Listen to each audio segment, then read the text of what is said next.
Place aux associations. Patrick met en lumière le monde associatif et les bénévoles du territoire sur Radio Grand Lac. Bonjour à tous, bienvenue sur Radio Grand Lac 92.1 FM ou radiograndlac.com. Je suis ravi de vous retrouver dans votre émission Place aux associations. En ce mardi 10 octobre, j'ai le plaisir de recevoir deux nouvelles et dynamiques associations, très différentes l'une de l'autre, mais avec un point commun, la culture, avec un grand C. Mon premier invité, Clément Dumont, fondateur de l'association Zygomatique, basée à Barbera. Bonjour Clément. Et bonjour tout le monde. Et merci d'avoir accepté mon invitation pour présenter ton association. Et mon second invité, Philippe Riboulot, président de l'association Livre en Fête, à Brison-Saint-Innocent.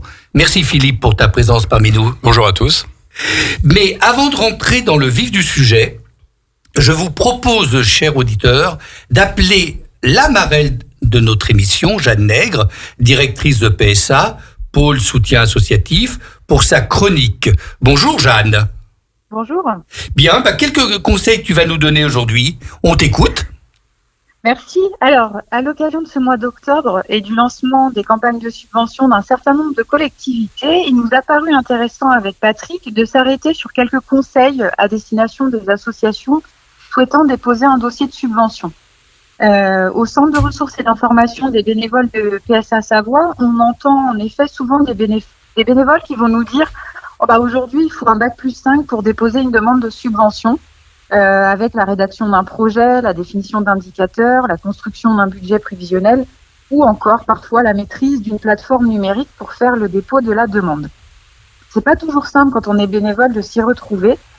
C'est pourquoi je vais vous partager 5 conseils pour vous aider dans cette démarche. Alors le premier, c'est une approche administrative, oui, mais pas que. Avant de se lancer, si on le peut, essayer de rencontrer ou au moins contacter son interlocuteur, le connaître et se faire connaître. La demande de subvention, c'est aussi une approche relationnelle.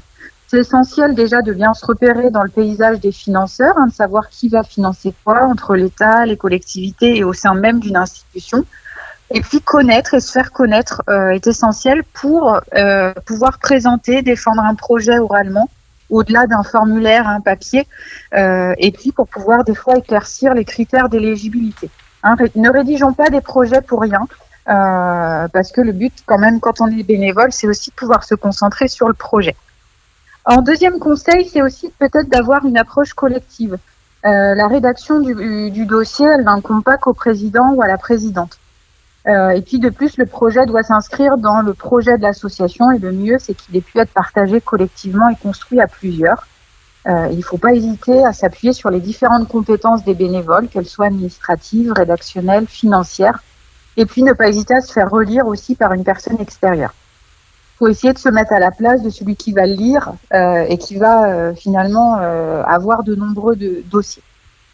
Troisième conseil, démontrer l'intérêt du projet. À travers les différentes rubriques du formulaire, essayez de s'attacher à montrer pourquoi on financerait votre projet. Quel est l'intérêt pour le financeur? Est-ce que le projet il est en adéquation avec ses priorités? Est-ce que le projet va apporter quelque chose au territoire, à ses habitants, à une dynamique locale? En fait, il faut montrer son apport. Quatrième conseil, avoir une approche financière précise, bien penser à équilibrer son budget prévisionnel. C'est des choses qu'on oublie parfois mais qui doivent être faites. Et puis, penser à justifier le montant qu'on va demander, ne pas le fixer au hasard. En fait, ce montant, il doit correspondre à votre besoin réel dans votre demande et puis aussi aux possibilités du financeur. Donc, essayer de se renseigner sur, quand on le peut, sur ses possibilités à vous. Et puis, enfin, dernier conseil, être attentif aux règles du jeu qui sont fixées par le financeur en respectant les pièces qui sont demandées, les délais, les plateformes à utiliser. Donc voilà, si on retient 5 conseils, on a une approche qui est administrative et relationnelle, une démarche collective, on démontre son apport, on est précis financièrement et puis on tente de bien respecter les règles du jeu. Eh bien Jeanne, merci pour tes conseils. Eh bien, merci. Et j'espère que donc ils vont aider certaines associations à demander des subventions et surtout à les obtenir. Hein. C'est le plus important. Merci Jeanne encore, et à très très bientôt pour une prochaine chronique sur les ondes de Radio Grand Lac. À bientôt. À bientôt. Au revoir Jeanne. Bien, chers auditeurs, maintenant on va revenir sur nos deux associations. On va commencer par Clément. Clément, tu es le fondateur de l'association Zicomatique. Peux-tu nous expliquer ce qu'est Zicomatique ? Zicomatique, c'est une association qui a plein d'objectifs différents. Le premier, c'est d'apporter du bonheur à des personnes en situation de handicap, enfants, adultes, EHPAD, personnes en EHPAD, etc. Tout âge confondu, tout handicap confondu sur la région. D'accord. En offrant des outils culturels, beaucoup de groupes de musique par exemple dans ces structures, en leur permettant aussi à ces personnes d'accéder à la culture de droit commun. Oui. On parle de culture de droit commun, c'est très compliqué. Il n'y a pas toujours suffisamment de place pour des personnes en fauteuil, il n'y a pas forcément des outils pour les personnes sourdes, enfin il y a pas mal de choses qui sont un peu compliquées. Et puis aussi une grosse part de sensibilisation dans des écoles, des entreprises, des expos, pas mal de choses. D'accord. Mais je vois que tu as amené ta guitare. Oui. Tu voudrais donc nous le dire en chanson ? Mais avec grand plaisir. Alors, l'idée peut-être est de commencer avec une petite chanson qui parle d'un enfant qui s'appelle Simon. Oui. Simon, c'est un enfant, comme il peut y en avoir beaucoup en France. Il est en situation de handicap, je l'ai rencontré et je me permettrai de commencer là-dessus. Ça aborde un peu le thème. C'est une chanson qu'on fait beaucoup dans des écoles, ou dans des entreprises aussi. C'est un support magique en fait pour parler de handicap, je trouve, et ça permet vraiment d'apporter quelque chose de joli. Bon, peut-être qu'elle vous plaira. On t'écoute. J'ai des rêves de révolution, des caprices de petit garçon. Moi je veux croire au Père Noël pour qu'il me trouve une solution. Je voudrais qu'il m'offre des ailes, qu'il me libère de ses chaînes. Moi je veux vivre une vie sans elle, sans cette maladie qui me gêne. Et si mon corps m'emprisonne, et si mes rires t'étonnent, chante avec moi cette chanson et rejoins les rires de Simon. Moi je suis solide comme un roc, parfois j'ai le blues dans la peau. De mes douleurs je me moque et les fais swinguer. En tango parfois je cours après les rêves, souvent je joue avec les mots. Parfois je gagne, souvent je perds, jamais dernier aux yeux de mon père. Et si mon corps m'emprisonne, et si mes rires t'étonnent, chante avec moi cette chanson et rejoins les rires de Simon. Moi je veux sortir de ce scaphandre, oublier les fauteuils roulants, qu'on trouve ce qu'il faut pour me défendre, espérer vivre normalement, qu'on guillotine ces chaînes maudites, que l'on n'ait plus à faire de don, que l'on bannisse ces maladies, qu'elles n'entrent plus dans nos maisons. Patrick, tu répètes après moi. Oula. Et si mon corps m'emprisonne. Bravo. Et si mes rires t'étonnent. Et si mes rires t'étonnent. En slam comme ça, c'est très joli. Chante avec moi cette chanson et rejoins les rires de Simon. Et je vois les rires de Simon. Merci beaucoup. Ouais, bravo. Mais tu es musicien à la base. Non, je suis un piètre guitariste. J'ai commencé effectivement, et je vois la perche que tu me lances et je te remercie. J'ai été éducateur en 2003. Je travaillais avec des personnes très très en situation de handicap, très dépendantes. Et puis certains derrière dans leur radio là écoutent ça en se disant il y a sûrement qui font de la guitare au début. Quand tu fais de la guitare, c'est horrible. Tu vois, pour toi et pour les autres, c'est insupportable. Je me suis posé malgré tout sur un canapé avec ces personnes très handicapées et je chantais un peu par-dessus, et du coup, j'ai vu l'attrait que ça avait pour ces personnes, et de là, on est venu l'idée de créer un groupe de musique et de jouer partout, gratuitement, pour des personnes en situation de handicap. On a fait plein de concerts, et ça a pris un peu d'ampleur. D'accord. Et donc, cette association, donc, tu l'as créée en 2006, hein, c'est ça? Exactement. L'idée, ça a pris un peu de temps au début. Et en fait, pour expliquer un petit peu les choses, on a Donc, fait plein de concerts dans des structures médico-sociales où on arrivait à 9h du matin, à 15h, à 20h, peu importe les horaires, on s'adaptait en fonction. Et puis, on faisait des concerts avec l'idée d'apporter du bonheur, en fait, grâce à la musique. On vit tous, la musique, c'est un outil universel, quoi. Bien sûr. Qu'on n'aime pas, les émotions, tu sais, les histoires d'amour qui marchent, celles qui marchent pas, les histoires de vie et tout ça. Et du coup, nous, on arrivait avec cette musique pour apporter du bonheur à ces personnes en situation de handicap, ceux qui travaillent avec eux aussi, je leur fais un grand coup de chapeau parce que c'est vraiment pas évident. Puis il y a aussi des familles, accessoirement SCPariens, qui ont besoin de savoir qu'il se passe des choses là-bas.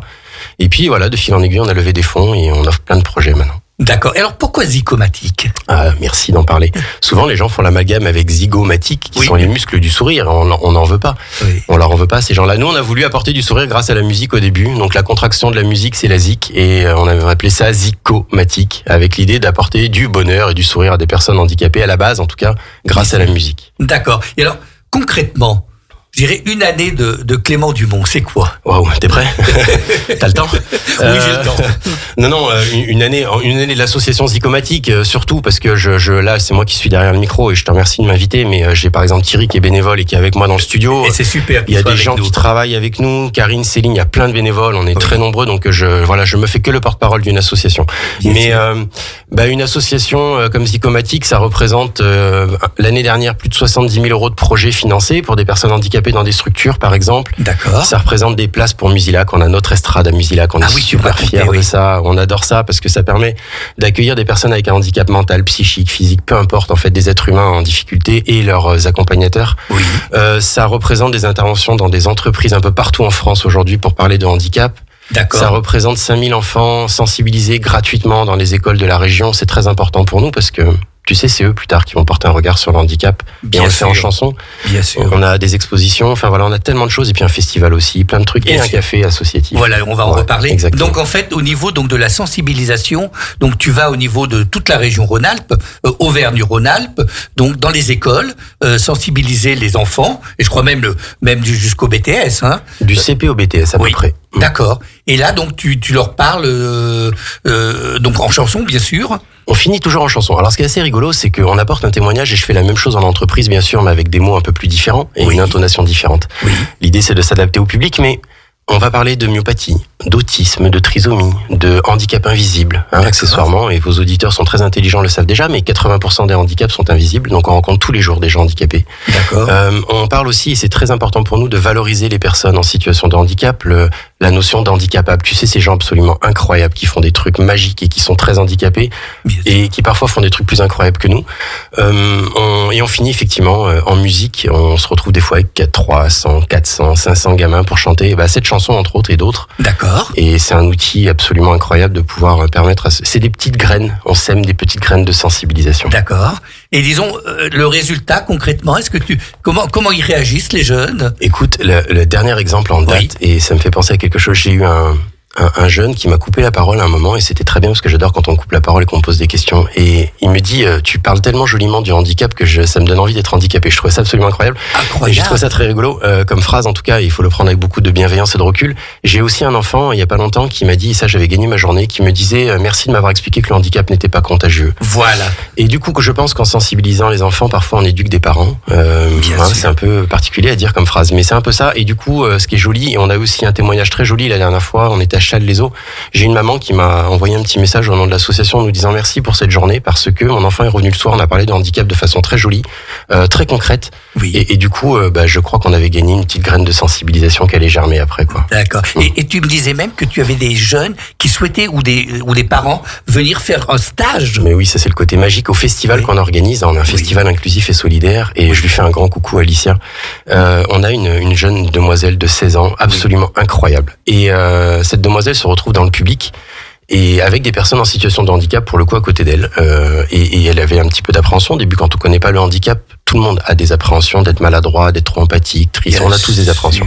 Et Alicia, du coup, a tellement adoré ce moment qu'elle nous a demandé de faire un stage de 15 jours. Et c'était absolument divin pour nous de se dire que on avait réussi à sensibiliser cette jeune et que derrière, elle souhaitait en plus nous aider, quoi. Donc, je pense qu'on a gagné un truc assez beau, ouais. C'est un petit peu comme tu disais, dans un restaurant.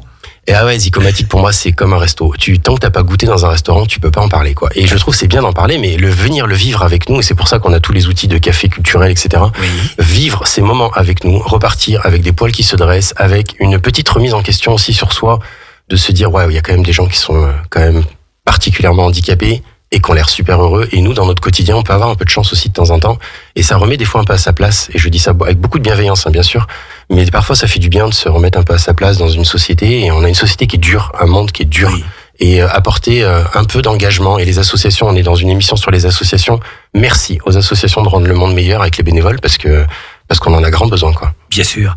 Et donc, tu parlais aussi d'entreprises. Donc, au niveau national, tu fais des conférences dans les entreprises. Alors, je suis victime d'un syndrome d'usurpateur. Je me retrouve aujourd'hui dans des grandes entreprises que je ne nommerai pas, parce que j'ai pas le droit, on est à l'antenne. Bien sûr. Mais effectivement, je me retrouve dans des grandes entreprises en apportant un témoignage humain. C'est pas une formation. Par contre, ce que je rappelle aux entreprises, c'est qu'avant d'avoir des collaborateurs, ils ont des êtres humains devant eux. Et que du coup, c'est important de leur parler de handicap, aussi différents soient-ils. Et on finit en plus en chanson, même avec eux. Et certaines entreprises chantent très très bien, c'est assez marrant. Et oui, ça amène un truc vraiment très joli. On a aussi l'exposition de photos qu'on met à disposition dans des lieux de droit commun, notamment des entreprises, des écoles, des mairies, peu importe. Et tu me le disais la dernière fois quand on s'était vu préparer l'émission, même pendant la Covid, on le mettait dans des supermarchés. Il y avait que là où on pouvait aller. Donc l'idée, c'est de sensibiliser un peu les gens avec tous les outils possibles et inimaginables pour attraper les sens différents de chacun. Et chacun va prendre un petit peu ce moment-là de conférence qui dure à peu près 1h30. On amène des gilets vibrants, des outils, on explique un peu ce que c'est que l'inclusion. Oui. J'ai la chance aussi d'être beau-papa d'une petite fille handicapée, alors j'explique aussi ce que c'est. Oui, donc tu peux en parler encore plus facilement. Je me sens un peu légitime dans mon quotidien, en tout cas, et ça nous permet vraiment d'apporter un témoignage très humain. Et on a même des gens, des fois, par rapport aux entreprises, qui se déclarent après... entre guillemets, qui vont voir leur direction RH et leur disent, bah là, écoutez, je vous l'ai pas dit, mais effectivement, j'ai une situation de handicap et peut-être qu'on pourrait mettre en place quelque chose. Et ça, pour nous, c'est une belle fierté, quoi. Bien sûr, ça c'est formidable, incroyable. Et donc ces expositions, ce sont donc des grands panneaux. C'est un truc absolument fou. C'est-à-dire que c'est formidable, comme tu dis, et j'adore ce joli mot. C'est une exposition qui tourne maintenant depuis 8 ans. Aujourd'hui, on a 5 exemplaires de portraits de 2 mètres de haut. Ah oui. D'adultes et enfants handicapés. Alors qu'on soit clair, c'est pas du tout une expo larmoyante. C'est une expo où on voit des gens qui sont heureux. On voit Nathan, par exemple, qui avait fait La France un incroyable talent sur notre festival. Là, on l'a pris en photo. Et il fait un poirier alors qu'il est totalement paralysé, quoi. Et aujourd'hui, il est artiste, danseur, hip-hop. Et si on se dit qu'il y a, en ce moment, elle est à l'entrepôt du bricolage. Je sais pas si j'ai le droit de le dire, mais à Bassin, voilà, je le dis parce qu'il y a l'expo là-bas en ce moment pour que les gens puissent aller la voir encore une semaine. Et l'idée, c'est d'apporter ces portraits, des beaux portraits, et que si les gens passent devant se disant, waouh, cette personne a l'air heureuse, pourtant elle est en situation de handicap. Waouh, elle est capable de faire ça. Waouh, effectivement, tu me rappelles que le handicap invisible, c'est important. Waouh, tu me rappelles que quand je me gare là, pendant 5 minutes sur une place handicapée et que j'ai pas le droit et que je te rappelle que mon handicap, c'est 24 heures sur 24 et que t'as rien à y faire, je me dis qu'on a sensibilisé des gens. D'accord. Ah, ça c'est beau, c'est beau. Et alors donc en plus des conférences en entreprise, de la sensibilisation au niveau des enfants, de l'exposition, des concerts dans les structures médico-sociales, tu as et bien sûr des sorties extraordinaires comme Musilac, tu les as emmenés je crois il y a pas très longtemps à Mairie. On a fait voler des enfants, des mamans, des frères et sœurs, des éduques et même la chef de service, un petit coucou à la chef de service qui nous écoutera sûrement, faire effectivement à Winalp un vol libre. C'était absolument magique de les voir s'envoyer en l'air, être très heureux tous ensemble de partager ça, quoi. Bien sûr. Et à côté de ça, comme tu disais, tu as ce fameux festival inclusif et solidaire qui s'appelle La Scène. Il s'appelle En Scène pour Zygomatique. Alors En Scène parce que c'est ni plus ni moins qu'une scène qui se partage toute la semaine. En fait, toute la semaine, on est dans des structures médico-sociales les plus empêchées. Oui. Donc on fait rentrer la culture dans ce milieu-là. Et puis le samedi 16 décembre, au phare de Chambéry, on reçoit un groupe qui s'appelle LIJ. Oui, c'est trois chanteuses. 3 chanteuses absolument incroyables, notamment une avec un violoncelle, qui reprennent des titres absolument dingues. Elles ont plus d'1 million de personnes sur les réseaux, c'est absolument incroyable. C'est très valorisant pour nous parce que c'est très familial, en fait, leur public, ça nous permet de sensibiliser les gens.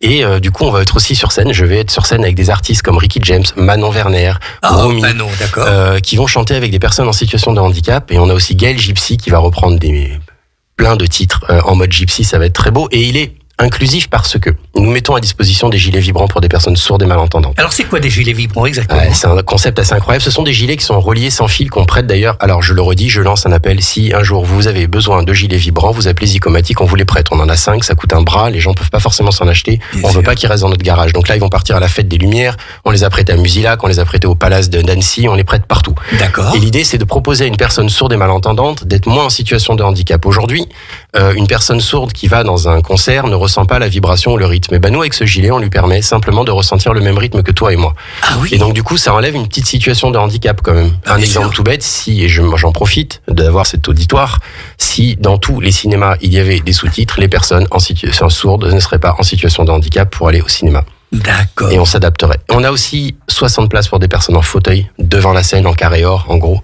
Pour eux et leur famille, bien entendu. Et merci de le dire, c'est-à-dire qu'en fait, c'est 150 personnes, dont 60 personnes PMR. J'aime pas le mot, mais les gens comprendront. Pour accueillir aussi les familles et pas séparer les gens, parce que tu te retrouves des fois dans des salles où on va t'es en fauteuil, et d'ailleurs, ça peut nous arriver demain, même si ça dure que 15 jours. Si t'as pris ta place pour aller quelque part, j'espère qu'il nous restera des places, qu'il restera dans la salle où t'as pris ta place de concert, et qu'il y aura une place en plus accessoirement pour la personne qui t'accompagne, quoi, parce que c'est pas toujours le cas. Donc nous, on a 60 places PMR, on offre 150 places pour des personnes handicapées, etc. Enfin, on a Parce que au phare, en fait, c'est un sacré budget quand même. Merci. C'est un sacré pari. Mais oui, c'est un sacré pari. Pour être très honnête avec vous, nous, on court toute l'année à aller chercher de l'argent, des mécènes, pour aller financer ce projet. Le phare nous est pas mis à disposition et on les aime très fort et je leur fais un grand coucou. Ils nous soutiennent énormément. Là, j'ai reçu le plan du Zico Phare, quoi. C'est vraiment l'idée. Le plan est vraiment adapté pour nous. D'accord. Et il y a une super équipe qui travaille avec nous là-bas pour monter ce projet de festival Handi bienveillant et Handi accueillant et ouvert à tous, bien sûr. Oui, ça nous coûte beaucoup d'argent de pouvoir louer le phare, de payer une tête d'affiche. On la paye, la tête d'affiche, elle n'est pas gratuitement. De payer tout ce qui va autour, la communication, j'en passe et des meilleurs. Mais la sécurité aussi. Voilà, exactement. C'est tout un contexte que les gens ne mesurent pas toujours, mais ça coûte beaucoup d'argent. Et nous, l'idée de faire un festival pour arriver à zéro ne nous intéresse absolument pas. Et je respecte ceux qui le font, mais c'est pas notre objectif. Nous, l'idée, c'est de lever de l'argent et de lever des fonds pour offrir ces projets culturels derrière. Donc, on espère cette année lever à peu près 40 000 euros supplémentaires pour pouvoir financer des projets et les reverser à des personnes handicapées. D'accord. Et en plus, donc, les prix des places sont très peu élevés. Alors oui, c'est bizarre. Nous, on a un modèle économique un peu particulier dans l'association, c'est-à-dire qu'on offre toute l'année des choses, et là, on veut pas assassiner une famille. C'est-à-dire qu'un concert des DJ, normalement, on connaît, c'est une trentaine d'euros par là. Oui. Nous, l'idée, c'est quand même de pouvoir sensibiliser les gens et de pouvoir permettre à un maximum de monde de venir. Donc, on a une place pour les adultes à 20 euros. Ah oui, c'est rien. Et moins de 12 ans, c'est 10 euros. Donc, l'idée, c'est je vais être très franc avec vous, il reste 700 places. Si ça vous intéresse, dépêchez-vous. Sur 2000. Ah oui, quand même. Donc, ça va arriver très vite. C'est dans 2 mois et les gens les prennent au dernier moment en général. Donc, j'ose espérer que d'ici un mois, on vous rappelle pour vous dire que c'est plein. Mais l'idée, c'est de faire une très belle fête et surtout de sensibiliser les gens et de pouvoir faire de cet événement un événement festif, solidaire, bienveillant et simplement de plaisir partagé et de pas assassiner une famille, quoi. Bien sûr. Voilà. Et aussi, donc, dans les bénévoles, je crois que tu as des personnes handicapées qui donnent un coup de main, enfin, qui aident. Exactement. Dans toute l'association, même dans notre CA, en fait. C'est-à-dire que nous, on accueille des gens, en fait, nous, on accueille tout être humain, en fait. Peu importe ce que vous êtes un être humain et vous venez avec nous et on s'adaptera à ce que vous êtes. On a effectivement des personnes en situation de handicap qui font partie des bénévoles. On a des personnes qui vivent dans la grande précarité, qui font partie des bénévoles aussi, qui préparent les repas. On va le faire avec le CFA du Fontanil. On va avoir un partenariat avec eux pour préparer les repas. Ils viennent servir, ils nous aident à accueillir les artistes. Enfin, c'est vraiment notre bénévolat et notre équipe de bénévoles est le reflet d'une société. D'accord. Et là, depuis combien d'années, donc, ce festival? Le festival, il a une dizaine d'années et c'est la deuxième fois qu'on ose se mettre au phare de Chambéry. D'accord. Avant, vous étiez où? Alors, on a fait, il y a 3 ans, on était au hall E à Bissy, là, le nouveau hall à Savoie, Expo, là-bas. Oui. Et avant, on était à l'espace Jean Blanc. À la Ravoire, que j'aime beaucoup, qui a un très très bel espace, très adapté. Je vous donne un exemple tout bête et concret. À partir du moment où on est en fauteuil roulant, qu'on rentre dans le hall et qu'on arrive sur scène et qu'on passe par les loges, tout est de plein pied. D'accord. C'est-à-dire qu'on peut accueillir des personnes en situation de handicap. Ils ont des gilets vibrants aussi là-bas à disposition. Donc c'est vraiment pensé. Voilà. D'accord. Et donc là, alors 2000 places, donc le 16 décembre. Oui. Et si on souhaite donc s'inscrire, il faut taper en scène pour Zicomatic sur Facebook. Vous allez trouver sur Insta Zicomatic, ZICOMATIC ou sur notre site internet zicomatic.net. D'accord. Et alors, autre projet, parce que tu es multi-projet, donc un café que j'ai visité, qui est incroyable, qui est quoi exactement? C'est un concept assez particulier, encore une fois, avec un modèle économique un peu bizarre, parce que c'est pas en vendant 3 cafés qu'on rentabilise ce café. Par contre, l'investissement du bonheur qu'on apporte à des gens et la sensibilisation n'a absolument pas de prix, et c'est important pour moi de le rappeler. C'est un café que l'on avait ouvert il y a quelque temps dans une autre salle, qu'on louait à la journée et en semaine. Avec cette idée, nous, on intervient un peu partout sur la région et on avait envie d'avoir un lieu repéré pour les gens et très bienveillant. Donc, on a aujourd'hui 120 mètres carrés à Saint-Alban-l'Ès, ça s'appelle le Cosy Café. Cosy, c'est Zico en verlan. Voilà. C'est cosy en plus. Ouais, tu vois, non, mais on est vraiment on fait vraiment les poètes. Mais c'est un très bel endroit dans lequel on accueille des êtres humains, quels qu'ils soient.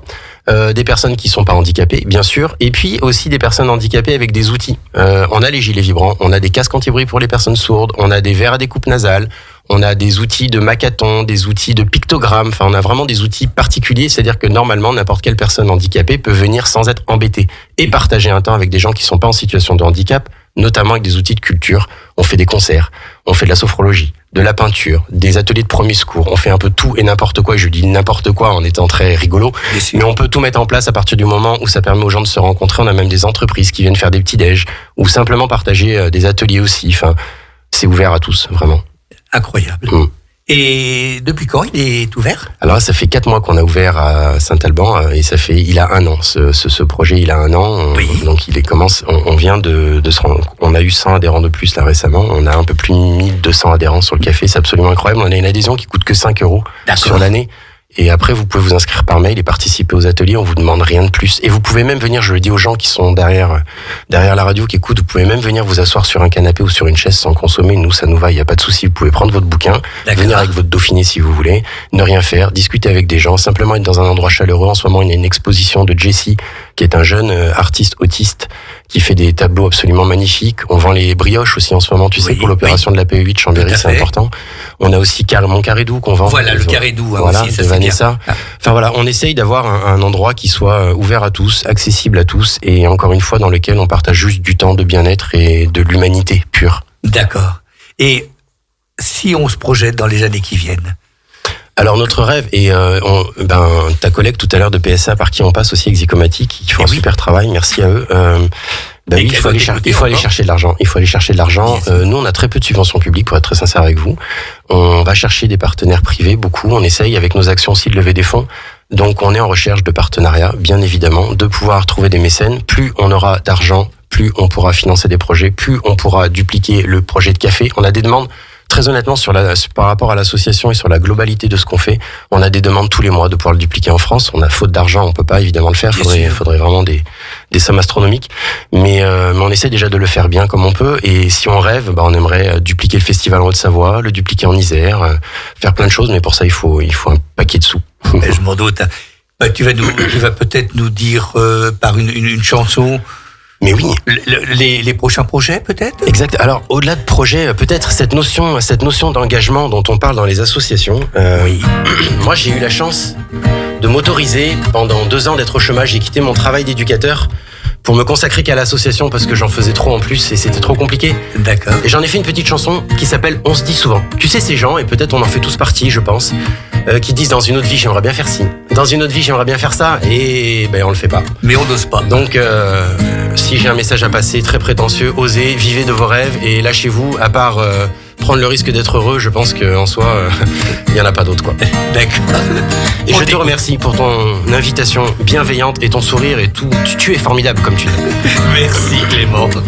On se dit souvent, dans une autre vie, je ferai autrement. On court tellement. Après quoi? Après qui? Après le temps. Déjà enfant, on se construit sans le vouloir pour nos parents. Une fois par an, on s'oublie trop souvent pour nos enfants. Tu sais quoi, Patrick? Et si cette autre vie c'était maintenant? Si on profitait dès à présent? Si on apprenait à nos enfants qu'ils valent bien plus que des diamants? On se dit souvent qu'il est important de dire ce qu'on ressent. On regrette tellement de ne pas dire je t'aime au bon moment. Et si on oubliait nos sentiments? Si on oubliait tous les jugements? Si on apprenait à nos enfants que dire je t'aime ou pas est important? On se dit souvent que la vie peut être injuste avec les gens, parfois si belle Elle se montre envoûtante à qui l'entend. On se dit souvent qu'il faut vivre et profiter de chaque instant, comme si demain signait la fin d'une vie soudainement. Et si cette autre vie c'était maintenant, si on profitait dès à présent, comme à Radio Grand Lac, et si on apprenait à nos enfants qu'ils valent bien plus que des diamants. Je m'arrête là, je vous remercie en tout cas, et merci Patrick, et merci à Jean-Pierre aussi qui est derrière, qui fait tout ce qu'il faut pour que le son soit très joli. Merci les amis. Tout à fait, merci encore Clément pour, disons donc, ta prestation, tes chansons et disons ton engagement vis-à-vis de ton association Zygomatique et surtout longue durée pour cette très très belle association. Et encore bravo à tous les bénévoles et tous les salariés de l'association. Tu as Vraiment, raison. C'est un travail de fou. Encore une fois, je ne suis que le porte-parole et je suis à peu près à l'aise avec ça et j'aime ça, mais il y a des gens qui le feraient 15 fois mieux que moi, mais qui ont vraiment pas toujours le temps, etc. Et vraiment, je le redis, sans bénévoles, une asso, ça marche pas. Sans gens engagés, ça marche pas. Et apprenez, s'il vous plaît, n'hésitez pas, si un petit message prétentieux, n'hésitez pas à aller accorder 1 heure de temps dans sa vie ou dans un mois, dans une année, à une association. Ça fait du bien. Il faut être clair, les bénévoles font ça aussi pour se faire du bien à soi. C'est un égoïsme très sain. Assumons d'être égoïste et allons aider un peu les gens. Eh ben, bravo encore Clément et merci. Chers auditeurs, eh bien, avant de parler de notre deuxième association, nous allons faire une autre pause musicale et à tout de suite. Place aux associations. Patrick met en lumière le monde associatif et les bénévoles du territoire sur Radio Grand Lac. Chers amis, après cette très belle prestation de Clément dans son association dont il est le fondateur, Zygomatique, nous allons maintenant passer à une autre association qui est aussi dans la culture. C'est pas la même culture. C'est en fait Philippe qui va nous parler de son association Livre en Fête. Livre en Fête est une association qui date déjà de 19 ans, que j'avais reçue l'année dernière pour vraiment bien parler de l'association. Et aujourd'hui, je te reçois surtout pour le Salon du Livre, puisque chaque année, depuis 19 ans, donc il y a un Salon du Livre qui est organisé à Brison-Saint-Innocent, là où l'association a son siège. Et donc maintenant, tu vas nous en dire quelques mots, Philippe. Oui, bien sûr. Alors, je voudrais rebondir sur l'entretien précédent, parce que il y a plein de choses qu'on vibrait, quoi. Le bonheur de faire des choses, être membre d'une association, donner du temps, se vouer à une cause, rencontrer les autres, partager des idées, partager l'écriture, partager les mots, tout ça, c'est aussi des éléments qui sont super importants. Et c'est un peu le fonctionnement chez nous, puisque on appelle ça Salon du Livre, mais on pourrait très bien l'appeler aussi les rencontres autour du livre, ou les rencontres littéraires, c'est peut-être un peu pompeux, mais les rencontres autour du livre, c'est un peu ça, c'est des rencontres, c'est des échanges. Oui. Et c'est ce que les fondateurs ont, je pense à Patrick qui est pas avec nous aujourd'hui, Patrick Liaudet, mais bon, les fondateurs ont lancé cet esprit-là et on est aujourd'hui à la 19e année et ça, c'est formidable. Voilà. En 2 mots, je rebondis un petit peu sur l'entretien. Mais tu as tout à fait raison, voilà. Parce que c'est vrai que ça se complète, exactement. Voilà. Et puis, c'est vrai que quelque part, si on a des gens qui veulent aussi nous rejoindre, c'est toujours donner du temps pour une cause comme celle-là, pour une cause culturelle, pour une cause, c'est quelque chose d'important, quoi. Et de très valorisant aussi à titre individuel, je pense aussi. C'est une façon de se donner à quelque chose et c'est ça qui est passionnant dans ce monde associatif. Et on sait que c'est de plus en plus difficile, malheureusement, de trouver des bénévoles, qu'il faut toujours faire appel, mais comme tu le dis, c'est pourtant valorisant pour les gens qui, disons, s'impliquent au quotidien ou même hebdomadairement ou annuellement dans une association. Et puis je dirais, le livre, aujourd'hui, c'est aussi une cause qu'il faut un peu défendre, parce que c'est pas si évident. Hier, on a fait intervenir à l'école de Brison-Saint-Innocent une autrice, Aurélie Béchet, qui fait des livres pour enfants. Et j'en discutais avec quelqu'un ce matin. C'est vrai que c'est merveilleux de pouvoir voir les enfants qui commencent ils ont fait avec l'institutrice Valérie Rosset, ils ont commencé à faire quelques textes, à apprendre à écrire, à inventer une histoire, travailler dans l'imaginatif, comprendre les choses, faire un scénario, etc. Donc voilà, donc tout ça c'est encore une autre dimension. Non mais bravo. Et alors donc ce salon du livre. Alors quelles sont les dates ? Alors les dates, c'est en fait on a le vendredi 3, le samedi 4 et le dimanche 5. Alors ça s'articule autour de trois grands moments. Oui. Le vendredi 3. Alors d'abord le thème. Alors le thème, on est parti cette année sur un thème un peu je pense fédérateur. C'est un air d'Italie. Oui. Je dirais que c'est une idée qui avait été lancée un petit peu à la volée lors de réunions associatives pour dire tiens, pour refaire un truc en lien avec l'Italie, on pourrait faire une thématique autour de l'Italie. Surtout qu'on n'est pas loin en plus. Voilà, histoire un peu commune, Savoie-Italie, etc. Énormément un gros tissu associatif avec tous les personnes qui sont originaires d'Italie depuis des générations et tout.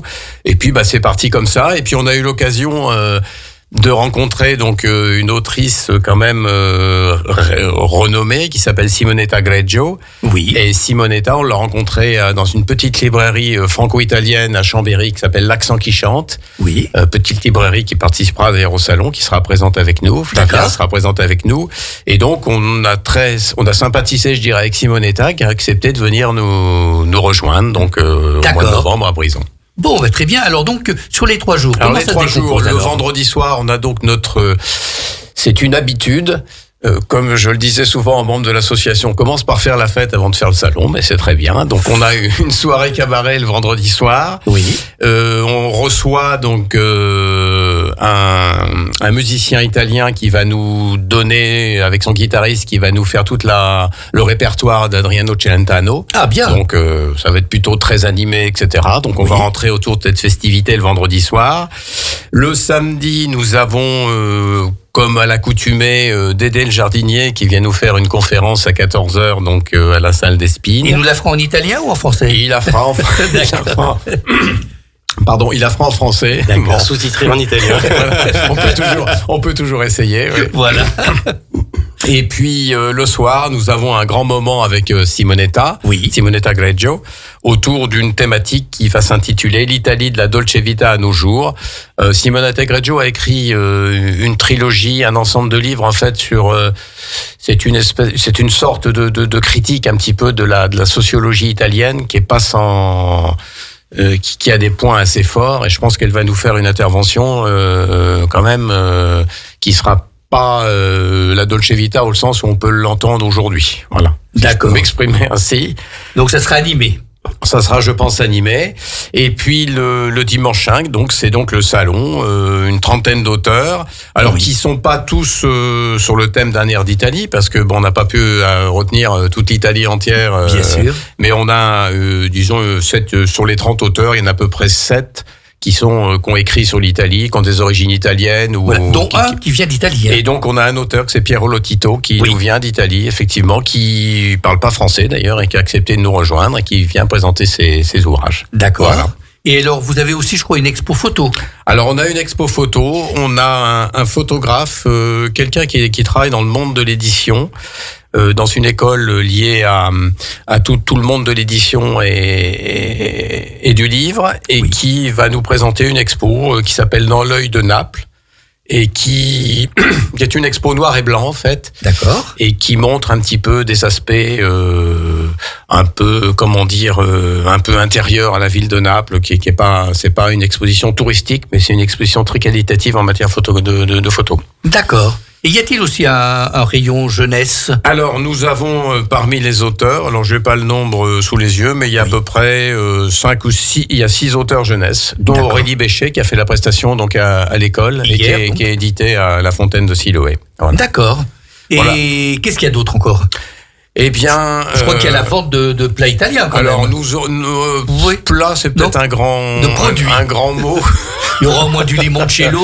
Alors, on a monté un petit partenariat avec Jennifer, qui avait un magasin rue de Verdun, malheureusement, qu'elle a fermé, mais elle sera toujours présente avec nous. D'accord. Et qui va nous présenter, qui va nous proposer des produits traditionnels, panettone, limoncello, etc. Juste avant les fêtes, ça peut être quelque chose d'intéressant. D'accord. Voilà. Donc un gros moment à vivre ce début novembre. Et combien de bénévoles pour, disons, donc animer tout ce salon? On a eu une équipe qui est bien rodée. On a eu à peu près une petite trentaine de bénévoles qui, au fil des années, chacun, je dirais, a trouvé sa tâche. Donc ça, c'est bien, c'est très organisé, c'est très rodé. Certains s'occupent, moi je prends une part à la communication, d'autres aux auteurs. Patrick Liaudet s'occupe des auteurs. On a des gens dans l'association qui s'occupent de toute la partie, je dirais, restauration, parce qu'on propose une restauration aux auteurs. Oui. D'autres qui s'occupent de toute la signalétique, parce que là aussi, on a toujours besoin d'avoir un peu de signalétique. Bien sûr. Donc il y a tout est en place. Je dirais qu'il y a même celui qui va chercher les plantes chez l'horticulteur local pour décorer la salle, etc. Donc il y a tout ça. C'est une belle machine qui est bien rodée et qui est très très satisfaisante, parce que finalement c'est ça qui est très intéressant dans notre association, c'est qu'en fait tout fonctionne à merveille, oui. sans je dirais rapport de force, tout se passe, voilà, on est dans la, et ça c'est un aspect encore très intéressant, parce qu'on est tous dans la bonne humeur, dans l'objectif qui est de dire on va accueillir un grand nombre de personnes autour de l'écriture, des mots, du bouquin, etc. Et, voilà. Mais s'il y avait un peu de sang neuf, ça ferait pas de mal. Eh ben oui, parce que 19 ans, 20 ans bientôt. Et oui, parce que bientôt 20 ans. Les forces vives ont tendance un petit peu à s'épuiser, ce qui est Bien normal. sûr. Et puis oui, c'est vrai qu'on a toujours tendance aussi à reproduire un peu les mêmes choses, donc il faut avoir un petit effet de nouveauté aussi, ça c'est très important. Et oui. Et le monde aussi évolue en parallèle, hein. Le monde de l'édition évolue, les auteurs, tout ça évolue aussi, donc il faut qu'on s'adapte à tout ce système. Et oui, c'est vrai que, alors on a l'habitude en général, on est assez fiers, on a un très beau forum des associations à Brison, oui. Début septembre, et on est assez fiers parce que chaque année on a réussi à recruter une personne. Et malheureusement cette année, on a recruté personne. Alors, on était un petit peu déçus, mais bon, ça peut venir par d'autres créneaux. Voilà, vous n'en avez pas perdu.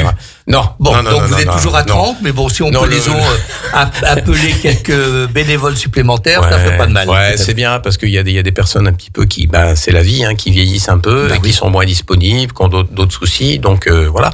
Et donc c'est bien de pouvoir recruter. Alors bon, on cherche pas à avoir 30 personnes qui nous rejoignent, hein, c'est pas à moins d'avoir d'autres velléités, ou d'autres objectifs, mais quelque part c'est bien de renouveler l'équipe. Ça apporte du sang neuf, ça apporte d'autres visions, et ça c'est très important. Surtout avec les 20 ans. Alors avec les 20 ans, alors cette année, avant de parler des 20 ans, cette année on a inauguré aussi, on l'avait commencé déjà l'année dernière, mais on a inauguré aussi, on a essayé au-delà du salon, parce que le salon c'est bien, d'essayer d'avoir 2 temps forts. Alors je serais un peu présomptueux, je dirais que c'est pour faire parler de nous, mais c'est bien l'objectif. Bon. Et en fait, 2 temps forts qui se déroulent en général le premier semestre et deuxième semestre, qui sont des conférences, une rencontre littéraire soit avec un auteur, soit un journaliste, un chroniqueur, etc. La première année, l'année dernière, on avait fait venir le procureur de la République, le procureur général Jacques Dallest, qui nous avait fait une belle conférence sur sa vision de la justice, qui était d'ailleurs un échange absolument extraordinaire. Oui, parce qu'en plus c'est lui qui, disons, s'est occupé d'une très grosse affaire. Oui, tout à fait. Oui. Et puis cette année, on a fait deux conférences intéressantes en lien avec la thématique du salon, qui est un air d'Italie. On a fait venir on a d'ailleurs un de nos membres de l'association, qui est Filippo Fonio, qui est prof à la fac de Grenoble en langue, et qui nous a fait une intervention donc au mois de juin sur, je dirais, le fait que dans l'histoire, les auteurs français ont voulu tous aller faire un tour en Italie pour voir ce qui se passait en Italie, quelle était la dynamique culturelle de l'Italie. En fait, c'était très important. Et puis aussi beaucoup d'Italiens qui sont venus en France, paradoxalement. Et donc, ils nous avaient fait un petit topo sur cette dimension, qui était très intéressant. Et puis on a reçu, pas plus tard que la semaine dernière, François Fauré, qui est un grand spécialiste en fait des problèmes d'immigration, qui avait fait une très grande exposition à Chambéry et qui est venu nous faire un entretien. Il nous a entretenu en fait sur comment se passait l'immigration, comment étaient les familles, comment ces familles ont eu des difficultés, comment elles ont pu s'intégrer, comment on les a perçues et qu'est-ce qu'elles sont devenues aujourd'hui à travers une première, deuxième et troisième génération. C'était très très intéressant, très convivial. Et c'était une belle soirée. Et vous étiez nombreux, parce qu'en plus c'était le soir du match France-Italie. Et paradoxalement, c'était France-Italie. Oui. C'était très drôle. C'était le match France-Italie ce soir-là. Et donc, on a eu une 70 personnes, C'est donc, pas mal. ce qui était une belle jauge, je dirais, pour, c'est pas toujours évident sur une thématique comme ça. Là, alors, on avait quelques personnes d'Aix qui sont venues. Je comptais quand même pas mal sur, notamment sur l'association Millenamia ou d'autres associations pour être intéressés par cette thématique, parce qu'il y a beaucoup de personnes, effectivement, qui ont des origines italiennes, hein, Bien sûr. ça, c'est évident. Donc, on a fait un beau temps de réflexion et d'échange aussi, et ça, c'est bien. Et Donc ça s'est bien passé. Ça, c'est l'idée d'avoir effectivement ces deux rencontres annuelles, plus une ou deux interventions dans l'école. Et puis, oui, les 20 ans, je pense que dans les mois qui arrivent, on va commencer à réfléchir aux 20 ans. Alors là, faudra qu'on réussisse quelque chose de sympa, probablement en faisant revenir, je pense, on a quelques auteurs qui ont été invités d'honneur, qui sont encore dans les parages ou avec qui on a des contacts, donc on pourrait effectivement faire revenir. Alors oui, je voulais revenir. Le principe du salon, c'est qu'en fait, on a un invité d'honneur qui est quand même quelqu'un qui est un peu renommé, bien connu dans le monde de l'écriture. Puis après, on présente tout un tas d'auteurs qui sont des auteurs régionaux sur des thématiques, la jeunesse, l'histoire, le polar, etc. Donc le principe même du salon, c'est ça, c'est avoir un invité d'honneur, je dirais un peu qualifié. Et ensuite, si on regarde les invités d'honneur qu'on a eu dans l'histoire, l'année dernière, on avait René Frégny, qui était quand même quelqu'un qui est extraordinaire. On a eu Stephen Clark, on a eu Georges Malbruno, on a eu Isabelle Alonso, on a eu Yves Ballu, voilà, on a eu des belles signatures. Exactement. En fait. Et voilà, c'est un peu le principe du salon en fait. D'accord. Et vous avez toujours votre, comment dirais-je, parrain. Alors je sais pas si j'emploie le bon terme, mais c'est toujours notre parrain, c'est Jean Bertolino, effectivement. Oui, d'accord. Donc, qui était mieux connu à certaines époques Bien par rapport sûr. à ses émissions, ses productions sur la télévision. Tout à fait. Qui était 5 colonnes à la une, mais qui commence un petit peu à dater, mais qui est toujours présent, qui fait toujours des bouquins. Je crois qu'il a un bouquin qui est, je pense pas qu'il soit sorti. D'accord. L'année dernière, il avait sorti un nouveau bouquin qui s'appelait Roue libre et qu'il a présenté, donc qui est toujours là. Et voilà. Et il sera présent. Il sera présent, bien entendu. Hein, D'accord. Indéniablement, il sera présent. Bon, c'est génial. Bon, je crois qu'on a tout dit. Oui, on Ou a alors, tout est-ce dit, que tu as d'autres choses à nous dire sur le salon que j'ai oublié? Je crois que C'est payant ou pas? Non. Alors le principe même aussi, c'est très important. Et très bonne question. Je t'en prie. Merci de l'avoir posé. C'est le principe aussi d'un fonctionnement plutôt gratuit dans tous les sens du terme. C'est-à-dire qu'on on rémunère pas les auteurs. Alors sauf effectivement en général notre invité d'honneur, parce que on passe par les réseaux des éditeurs et donc là on est obligé. Il y a un agent, donc on est obligé de répondre à cette question-là.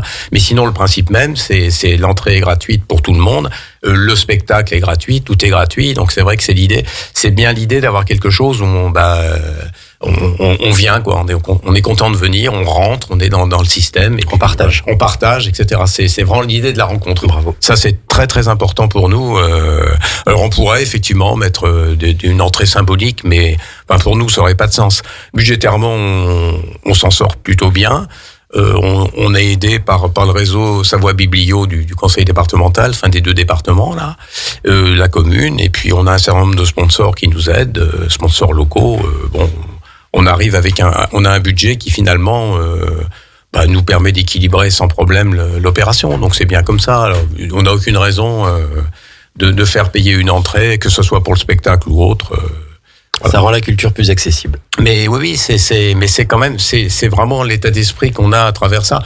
Alors on pourrait faire, je veux pas citer certains salons locaux, mais on pourrait faire un peu des trucs avec du business. On vient vendre son bouquin, on récupère l'argent, il y a plein de gens qui viennent, voilà, des grands, des gens plutôt célèbres qui viennent. Non, nous on veut rester dans ce principe même, qui est de dire d'avoir quand même quelqu'un qui est un invité d'honneur de très grande qualité. Et qui permet d'avoir des échanges avec les gens, c'est magnifique. Hein. Il y a combien de personnes en général chaque année? Alors on a une fréquentation du salon, on est globalement, alors on doit atteindre avec tout l'ensemble des manifestations, on a à peu près 1000 personnes qui viennent. Quoi. D'accord. Et la fréquentation du salon, on est à 600-700 quoi. D'accord. Pour la journée, ce qui est quand même déjà une bonne jauge. Alors on est qu'à Brison-Saint-Innocent, on n'est pas à Chambéry ou la périphérie de Chambéry ou à Aix, on est qu'à Brison. L'important c'est de se faire plaisir et de faire plaisir aux gens qui souhaitent et puis culture. Et puis la volonté, c'est aussi d'avoir tout un dispositif de communication qui peut nous faire connaître, parce que c'est vrai que c'est un petit salon qui est quand même qui quand même maintenant a une belle image, une belle renommée, et voilà. Superbe. Bon, je crois qu'on a bien fait le tour. Ce qu'il faut dire, c'est qu'il faut venez nombreux. J'allais le dire après, mais dis-le toi-même, voilà. Venez nombreux nous rejoindre, échanger avec nous et rencontrer tous les auteurs, parce qu'il y a les auteurs, c'est passionnant de pouvoir rencontrer des gens qui se consacrent à l'écriture. Alors, comme on l'évoquait un peu tout à l'heure, pas professionnellement, parce qu'il y a aussi des gens qui sont là par le plaisir d'écrire, par plaisir de transcrire des choses qu'ils ont ressenties, une expérience, etc. Donc ça, je crois que c'est important de rencontrer tous ces gens, et puis d'avoir évidemment avec des gens qui en font leur métier, comme Simonetta Greggio, c'est super important, quoi. Eh bien, Philippe, merci de tous ces renseignements, toutes ces informations. J'ai pas ma guitare, mais... On va pour les 20 ans. Voilà. Alors, tu as un an. Ce que je vous propose, chers auditeurs, nous arrivons quand même à la fin de notre émission, de votre émission, Place aux associations. Merci à Clément. Merci à Philippe de m'avoir accompagné pour animer cette émission. Bien sûr, sans oublier ma marraine, Jeanne Ney, qui doit nous écouter, ainsi que la technique. J'oublierai jamais Jean-Pierre, parce que sans Jean-Pierre, on peut rien faire. Bon, vous pouvez nous réécouter d'ici quelques jours en podcast sur Radio Grand Lac YouTube. Ma prochaine émission sera le mardi 7 novembre, de 13h à 14h en direct. Alors, n'oubliez pas quand même, et je vous le rappelle, on me l'avait pas dit de le dire, mais moi je le dis, que ce week-end, les 14 et 15 octobre, Radio Grand Lac, et bien sûr et la mairie d'Aix-les-Bains, organisent le salon des chocolats et des gourmandises au casino d'Aix-les-Bains. C'est bien ça, Jean-Pierre, hein, j'ai tout dit. Il y a à peu près 30 ou 40 exposants, donc c'est peu dire. Donc vous allez vous faire plaisir et restez bien sur notre antenne Radio Grand Lac 92.1 FM. Bonne journée, à très bientôt. Et on va peut-être conclure avec Clément, s'il le veut bien, par une petite musique ou une petite chanson. Ok. On va faire une reprise. Voilà, une reprise. Parce que les gens, ils ont peut-être pas envie de m'entendre avec mes chansons tout le temps. Vas-y. Une reprise que j'aime beaucoup faire. D'ailleurs, je passe ce petit message dans les EHPAD aussi, entre autres. Je le dis, je profite de ce petit moment pour dire que si vous connaissez des gens qui habitent en EHPAD, on adore offrir, et quand je dis offrir, c'est zéro. Offrir un concert pour des personnes en EHPAD, tous ceux qui peuvent être réunis, et après on prend une heure et demie si besoin pour faire le tour des chambres. Et j'adore chanter cette chanson à des mamies, parce que c'est une chanson d'amour et c'est toujours assez marrant de les voir réagir. Je voudrais partir jusqu'à la mer, allongé sur le sable, prendre un peu l'air et sentir les embruns, rester encore, rester jusqu'à en saler le corps. On serait juste toi et moi, près d'ici ou là-bas, sans règle, digne et sans foi. Quand tu veux, on y va. Toutes les couleurs du ciel, à plein de bouteilles, non, du rhum, du vin, du miel. Quand tu veux, on y va. Et caché par les dunes, entre terre et mer, voler un peu de paix, des refrains à la mer. Bien sûr tu serais là, moi blotti contre toi. Je te raconterai ce rêve. Quand tu veux, on y va. Dans le studio, vous avez le droit de chanter avec moi. On serait juste toi et moi, près d'ici ou là-bas, sans règle, digne et sans foi. Tu nous fais à la Grand Corps Malade. Quand tu veux, on y va.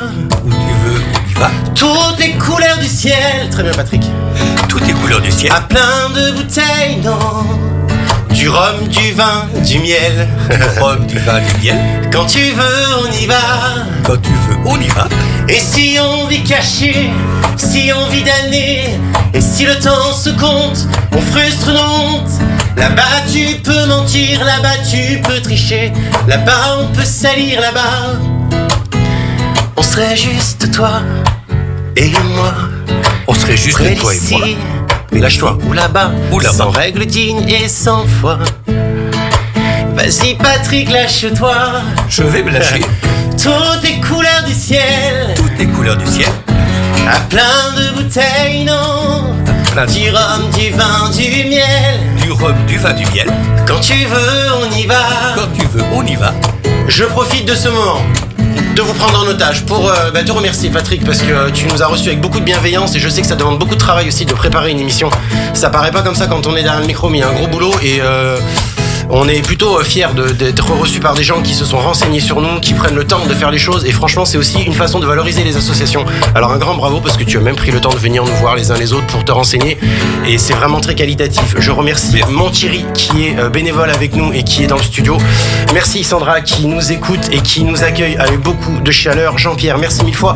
Bravo à cette belle radio qui valorise les gens, qui valorise les initiatives de façon ludique, culturelle et professionnelle aussi. C'est vraiment très très classe. Franchement, c'est cool, bravo. Merci pour tout. Merci, chers auditeurs, et merci Clément. Et encore à très très bientôt. Et n'oubliez pas, donc, fin de semaine, le salon du chocolat et des gourmandises. À très bientôt. Merci. 24h sur 24, 7 jours sur 7, vous écoutez Radio Grand Lac sur le 92.1 FM. Radio Grand Lac, votre radio.